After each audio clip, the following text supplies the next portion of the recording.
It's 3 a.m. again, and you're wide awake, heart racing, mind spiraling. And everyone keeps telling you to just improve your sleep hygiene. What the hell does that mean? Why does this keep happening? And it's not sleepy awake, not roll over and drift off to sleep awake. I mean, brain switched on, life in review, replaying conversations from 2009. Let's go into this a bit more.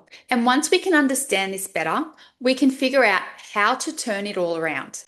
And if you would like some more practical help for thriving through this time, consider following the link below to my 20-day perimenopause power series.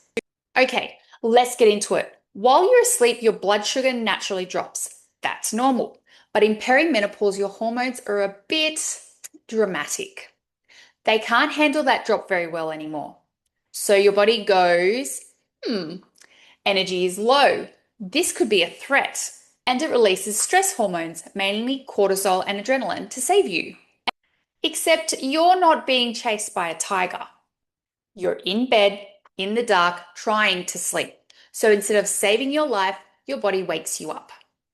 Heart racing, mind buzzing, suddenly concerned about everything. This is why falling back asleep feels impossible. And this is why lying there saying, just go back to sleep, has never once worked ever. Because once cortisol is involved, your body is officially in problem-solving mode. It doesn't care how tired you are. It doesn't care that your alarm goes off in another 4 hours. It thinks it's doing something very important, which is why you feel tired but wired, exhausted but alert, calm on the outside, chaotic on the inside. Fun, right? Now that we've established your body isn't just being rude at 3 a.m., let's talk about what's actually going on inside you. And I promise, no science degree is required. There is a hormonal trio running the show when it comes to sleep: progesterone, estrogen, and cortisol. Think of them as housemates. In your 20s and early 30s, they mostly got along. Things ran pretty smoothly. Lights out, everyone went to bed. Perimenopause, the housemates are arguing. First up is progesterone, the calming housemate. Early to bed. Progesterone is the housemate who lowers the lights, puts on comfy clothes, says, all right, let's wind things down. She's the reason you used to go to sleep easily. She kept the house calm, made it feel safe. Now here's the problem. In perimenopause, progesterone is usually the first one to move out. No big announcement, no farewell party. She just stops showing up as often. So suddenly the house feels louder. Your thoughts are sharper. Everything feels a bit more on edge. You don't become anxious. Your calming housemate just isn't home like she used to be. Next is estrogen, the enthusiastic but unpredictable one. Estrogen is the housemate who does a lot. Mood, temperature, sleep quality, motivation, she's everywhere. In the early years, she's fairly reliable, up in the morning, down at night, predictable. Perimenopause, she becomes unpredictable. Some nights she's turning the heater up, other nights she's throwing the windows open. Sometimes she's organizing the house, sometimes she's rearranging furniture at midnight. That can look like night sweats, random wake-ups, restless sleep, feeling off for no clear reason. She hasn't left. She's just stopped following the schedule.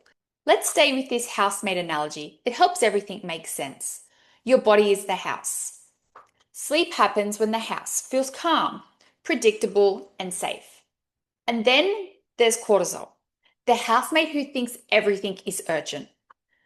Cortisol is the housemate who's meant to work the day shift. They're great in the morning, get things done, they keep you alert and moving, very helpful. The problem? When progesterone moves out and estrogen is unpredictable, cortisol starts taking on more responsibility than it should. So cortisol becomes the one pacing the hallways at night like, is everyone okay? Should we be alert? Or just in case? Not because there's danger, but because the house feels less settled. So sleep is a safety signal. Sleep only happens when your body feels safe. Not emotionally safe, biological safe. Safe blood sugar, safe hormone signaling, safe nervous system. When these systems feel unstable, your body keeps you lighter, more alert, more responsive. Just like when a new mother can wake at the slightest change of her newborn's breathing. If you're waking at night or struggling to stay asleep, your body isn't unhelpful. It's saying something needs more support. In perimenopause, your body becomes far less tolerant to things it used to brush off. Things like skipping meals, running on caffeine, training hard but not recovering, saying yes when you're exhausted, being in consistent go mode. These might not have affected your sleep in your 30s. Now, your body pushes back. Biologically, perimenopause is a recalibration. So, for the first steps in repairing your sleep, it's important to pay attention to what your body is telling you on a biological level. Listen to your body. Your body is shifting from a phase of output and pushing to a phase that requires regulation, recovery, and stability. Sleep disruption is often the first signal that your old ways of doing things isn't sustainable anymore. When we ignore these signals and try to just override them with willpower, more caffeine, or forcing routines, the nervous system stays switched on. And when your nervous system doesn't get a rest, everything else struggles. Energy, mood, weight, focus, resilience. Sleep isn't the problem. Sleep is the messenger. And this is where life, pressure, roles, and expectations come into play. By the time your head hits the pillow, your body might be tired, but your brain has been on duty all day. You've been planning, remembering, anticipating, managing emotions, holding everything together. Even when you stop moving, your mind doesn't get the memo. So when you're wide awake at night, the mental load rushes straight back in. Many women at this stage of life are the emotional anchors. Home, at work, in relationships, in families. You're the one people come to. You're the one who keeps everything steady. And when you're always the safe place for everyone else, your nervous system rarely gets a stand down. There's also this quiet expectation that nothing should change. But your body is changing. And when your lifestyle doesn't adapt with it, sleep is often the first thing to suffer. I promise we'll get to the part about how to improve your crappy sleep very soon. Have you ever noticed this for yourself? For many women, rest doesn't feel natural. It feels earned or selfish or like something you get later. So even when you finally stop, your body doesn't immediately trust that it's allowed to. It's not a mindset flow, it's conditioning. So if your sleep feels fragile now, it isn't because you're doing life wrong.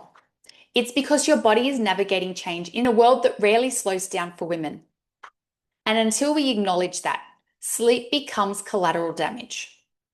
All right, now the part that everyone wants. What can you actually do to sleep better? Number one is support blood sugar. This one's huge. One of the biggest reasons women wake in the night is unstable blood sugar. So instead of aiming for eat less or don't eat late, the goal here is to eat enough consistently. Focus on protein at every meal. Balance meals throughout the day. And if you're waking at night, a small protein snack before bed. Something simple, nothing fancy. This isn't a diet moment, it's a sleep support moment. Number two, creating a nervous system wind down, not just a bedtime routine. Sleep doesn't start at bedtime. It starts with how safe your body feels. So instead of thinking, what should I do before bed? Ask yourself, what helps my body downshift? That might be gentle stretching, slow breathing, reading instead of scrolling, dimming the lights earlier. Doing less, not more. The goal isn't relaxation, the goal is safety. Number three, rethink exercise timing and intensity. If your sleep is fragile, pull back on late night intense workouts. Prioritize strength training and walking. Try to train earlier in the day where possible. You're not doing less, you're being strategic. Number four, be honest about caffeine and alcohol. I know, no one loves this one. Caffeine hangs around longer than you think in this phase. And alcohol, even though it helps you fall asleep, often keeps you awake later. If sleep is the priority right now, this is an area worth experimenting with. Number 5, natural support. Many women in perimenopause are low in nutrients that support sleep. Some of the more common ones include magnesium, protein, omega-3s, and complex carbohydrates. This isn't about supplements being a magic fix. It's about giving your nervous system what it needs to regulate. Always personalize this to get support where you need. Number 6, redefine rest. And this might be the most important one. Rest isn't just sleep. It's pausing, saying no, letting yourself stop, allowing recovery without guilt. Because if your days are restless, your nights will struggle. So if there's one thing that you take away from this video, it's that poor sleep in perimenopause isn't a personal failure. It's a sign that your body is changing and asking for different support. When you understand why sleep breaks down, you start working with your hormones instead of against them. Things can improve, not perfectly, but meaningfully. If you're ready to go deeper, beyond quick tips, my Perimenopause Power series is designed to help you do exactly that. We cover sleep, hormones, energy, weight, stress, nutrition, and movement in a way that's practical, realistic, and built for real women with real lives.